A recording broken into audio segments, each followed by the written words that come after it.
(1월이) 벌써 다 가버렸어요. 오늘 2월의 첫날 2월 1일 목요일입니다. 함께 기도함으로 매일 예배 나갑니다. 은혜와 사랑이 많으신 하나님, 저희를 사랑하셔서 늘 지켜주시고 보호하여 주시는 은혜를 감사합니다. 지나간 한 달도 저희의 부족함과 연약함에도 불구하고 피할 길을 내시고 또 마땅히 가야 할 길들을 걸어갈 수 있도록 우리의 삶을 격려하시고 힘을 주셔서 한 달을 잘 살았습니다. 새 달을 맞이하여 하나님 앞에 섭니다. 오늘 특별히 이달의 첫 번 매일 예배에 나아가는 우리들 모두의 마음이 주를 향하여 온전한 마음이 되어지게 하나님 도와주옵시고 주시는 말씀으로 큰 은혜가 되어지도록 축복해 주옵소서. 예수님의 이름으로 간절히 기도하옵나이다. 아멘. 함께 부를 찬송은 주 예수 이름 높이여 라고 하는 찬송입니다. 37장 주 예수 이름 높이여 같이 찬송합니다.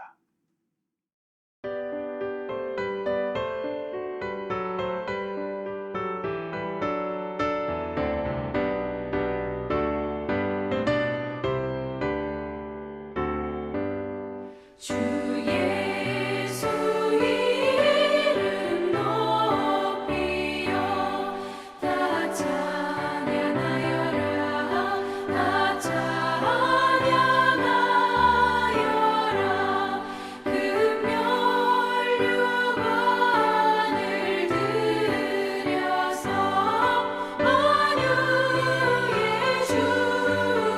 찬양하세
오늘 주시는 하나님의 말씀 마가복음 11장 1절로 10절입니다.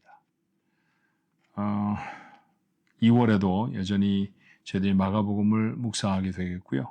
후반부에 잠깐 다른 책을 묵상하게 되겠는데 우선은 마가복음 하던 묵상해오던 하나님의 말씀을 계속해서 묵상하도록 하겠습니다. 마가복음 11장 1절로 10절의 말씀을 제가 봉독을 합니다. 여러분도 여러분의 처소에서 같이 읽어주시겠어요? 그들이 예루살렘에 가까이 와서 감람산 벳바게와 베다니에 이르렀을 때 예수께서 제자 중 둘을 보내시며 이르시되 너희는 맞은편 마을로 가라. 그리로 들어가면 곧 아직 아무도 타보지 않은 나귀 새끼가 매어 있는 것을 보리니 풀어 끌고 오라. 만일 누가 너희에게 왜 이렇게 하느냐 묻거든 주가 쓰시겠다 하라. 그리하면 즉시 이리로 보내리라 하시니 제자들이 가서 본즉 나귀 새끼가 문 앞 거리에 매어 있는지라 그것을 푸니 거기 서 있는 사람 중 어떤 이들이 이르되 나귀 새끼를 풀어 무엇 하려느냐 하며 제자들이 예수께서 이르신 대로 말한데 이에 허락하는지라. 나귀 새끼를 예수께로 끌고 와서 자기들의 겉옷을 그 위에 얹어 놓음에 예수께서 타시니 많은 사람들은 자기들의 겉옷을 또 다른 이들은 들에서 벤 나뭇가지를 길에 펴며 앞에서 가고 뒤에서 따르는 자들이 소리 지르되 호산나 찬송하리로다. 주의 이름으로 오시는 이여 찬송하리로다. 오는 우리 조상 다윗의 나라여 가장 높은 곳에서 호산나 하더라. 아멘. 예수님이 당신의 생애에 있어서 마지막으로 예루살렘에 들어가시는 장면이 오늘 본문의 말씀입니다. 우리가 잘 아는 두 가지 이야기가 이곳에 담겨 있죠. 하나는 예루살렘에 들어가시기 위해 예수님이 선택하신 탈 것이 바로 나귀였다는 것이고요. 그 나귀를 징발하는 장면이 좀 특이하죠. 두 번째는 예수님께서 예루살렘에 들어가실 때 그 성에 살고 있던 사람들 또 유월절을 지키기 위해 이스라엘뿐만 아니라 흩어져 있는 자신의 처소들에서 예루살렘으로 와 있는 많은 사람들이 호산나 다윗의 자손이요 구원하러 오시는 다윗의 자손이요 라고 하는 뜻입니다. 그렇게 예수님을 맞이하였다라고 하는 내용이 기록되어 있어요. 자, 오늘 이 말씀 중에 첫 번째 이야기로 우리가 좀 묵상을 해보았으면 좋겠습니다. 예수님은 예루살렘에 들어가시기 위해 나귀를 선택하십니다. 성경에 예언되어진 대로 그는 겸손하여 나귀를 탔다, 어린 나귀를 탔다라고 하는 말씀을 이루시려고 하시는 것이죠. 예수님은 자신의 생애 중에 단 하나도 하나님의 말씀 이외의 것으로 살아가지 않으시려고 하셨던 것 같습니다. 얼마나 우리에게 도전이 되는 말씀인지 몰라요. 매일매일 살아가며 하나님이 우리에게 원하시는 대로 살아가기를 소원하는 것. 예수님뿐만이 아니라 여러분과 저의 삶의 태도가 되어져야 하지 않을까 싶어요. 그런데 문제는 예수님과 예수님의 제자들에게는 타고 가실 만한 나귀가 없었다는 것이죠. 자, 나귀를 어떻게 구합니까? 예수님께서 맞은편 마을로 가라고 하셨어요. 그리고 그곳에 한 번도 사람을 태워보지 않은 어린 나귀 새끼가 매여 있는데 그 나귀 새끼를 데려오라라는 것이죠. 돈으로 사오라라고 하셨으면 이 이야기는 참 쉽습니다. 그런데 예수님의 제자들의 것이 아닌 것을 풀어서 예수님에게로 데려오는데 그들이 해야 하는 일들은 값을 지불하고 데려오는 것이 아니었다는 것이죠. 자, 당연히 누군가가 야, 그 나귀를 왜 풀러가느냐라고 물을 것입니다. 그때 제자들이 해야 할 대답 난감하지 않겠어요? 돈을 내고 산다고 하면 예, 이게 얼마입니까? 제가 값을 치르겠습니다 하면 간단할 문제입니다만 그렇게 풀어내지 않습니다. 예수님은 제자들에게 말씀하시죠. 주께서 쓰시겠다 하라. 그렇게 말하면 나귀를 풀어주리라.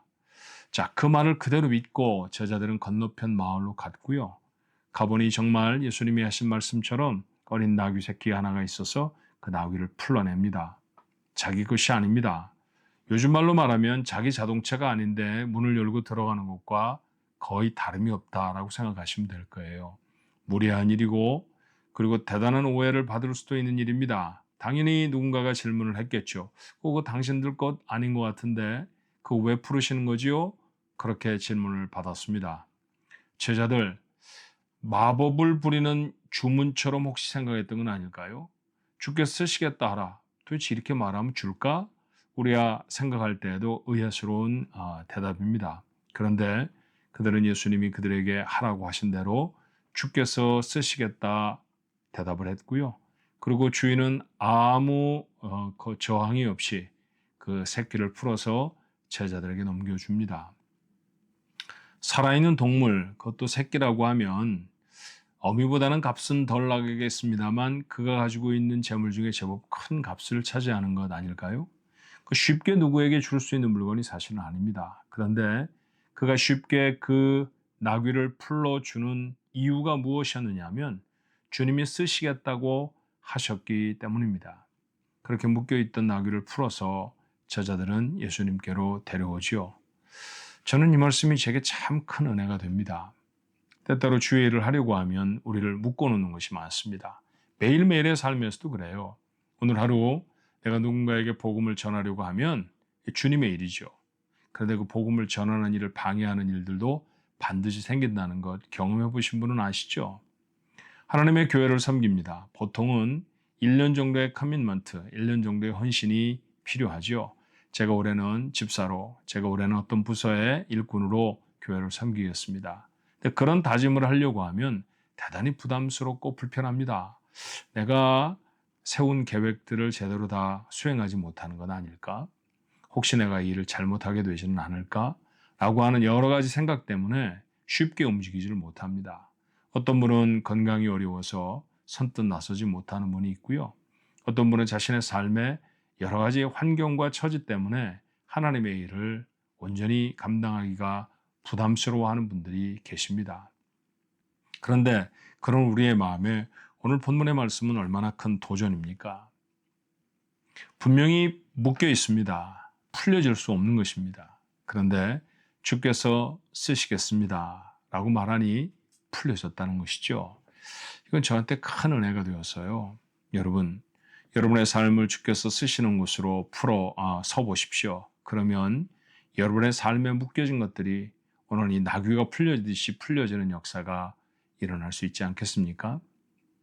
한 교회 에피소드를 들은 적이 있습니다. 어떤 교회에 한 분이 안수 집사로 택함을 받으셨는데 안수 집사로 임직하기 전에 그만 암이 발견이 되었습니다. 쉽지 않은 병이죠.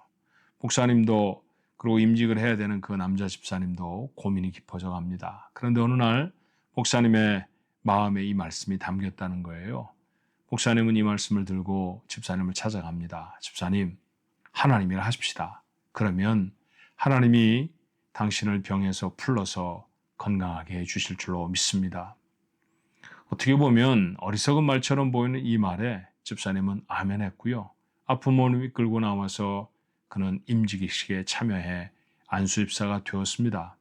교회의 가장 어려운 일 중에 하나인 일을 맡아서 감당하게 되시기도 했죠. 이후의 사건이 어떻게 됐을까요? 그분은 병에서 노임을 받았다라는 것이죠. 그분은 이후로 자신의 교회에 있었던 이 놀라운 일을 간증하며 다니신다는 말씀을 글에서 읽은 적이 있습니다. 그렇습니다.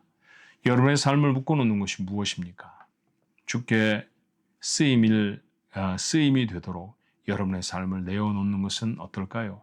만약 주님이 여러분의 삶을 쓰시겠다고 하시면 그 쓰임을 방해하는 묶임은 풀려질 줄로 믿습니다. 그것이 질병의 문제이든지, 그것이 물질의 문제이든지, 그것이 관계의 문제이든지 그런 것에 눈치 보지 말고 하나님 앞에 나서서 하나님, 제가 하나님의 쓰임이 되기를 원합니다. 라고 서십시오. 그러면 주께서 그 메인 것들을 풀어주시는 놀랍고 큰 기적을 여러분의 삶에 베풀어 주실 것입니다. 이런 것들을 경험하며 사는 인생이 신나는 인생 아닙니까? 기가 막힌 인생이 되는 것이죠. 예수님이 생애의 마지막으로 예루살렘에 입성하시기 위해 선택하셨던 나귀, 묶여 있었던 것이었습니다. 그런데 주님이 타시겠다 하실 때 그 묶인 것 누구도 제재할 수 없이 풀리워집니다.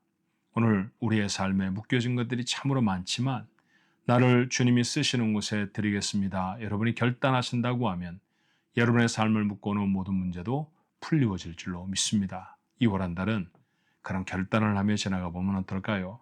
하나님이 여러분의 마음에 주시는 어떤 부르심에도 아멘으로 답해 보십시오. 여러분을 묶고 있는 문제들이, 어려움들이 풀리워지는 놀라운 기적이 이번 한 달 동안, 아니 우리의 남은 생애 동안 계속해서 우리에게 경험되어질 수 있게 되기를 주님의 이름으로 축원합니다. 기도하겠습니다. 은혜와 사랑이 많으신 하나님, 우리는 이 세상에 살아가면서 여러 가지 것들로 묶여진 인생을 살아갑니다. 경제적인 것에 억눌려 있사옵고, 어떤 때는 시간의 부족함에, 어떤 때는 건강이 연약하여서, 어떤 때는 관계가 훼손되어져서 우리가 잔뜩 묶여져 있을 때가 정말로 많습니다. 그래서 하나님의 부르심에 예하고 선뜻 나서서 응답하지 못할 때가 얼마나 많은지 모릅니다. 순서를 바꾸게 없어서 풀리워지면 내가 하나님의 일을 하리라가 아니라 하나님의 일을 하면 풀리워지리라. 오늘 성경이 우리에게 보여주신 진리의 말씀입니다. 머뭇거리며 삶의 불안함 때문에 거룩하고 온전한 일에 걸음을 떼지 못하는 우리 식구들이 있다고 하면 오늘 이 말씀으로 용기를 내어서 한 걸음을 내딛게 하옵시고, 그렇게 하나님 앞에 쓰임받기를 원해 삶을 드리는 사람들이 하나님이 풀어주시는 놀랍고 큰 역사, 그 은혜 경험할 수 있도록 축복해 주시옵소서. 이 기가 막힌 경험을 우리의 일생 동안 계속해서 경험할 수 있도록 저희들과 함께하여 주시옵소서. 주님의 말씀을 분명히 믿사옵고 예수님의 이름으로 기도하옵나이다. 아멘.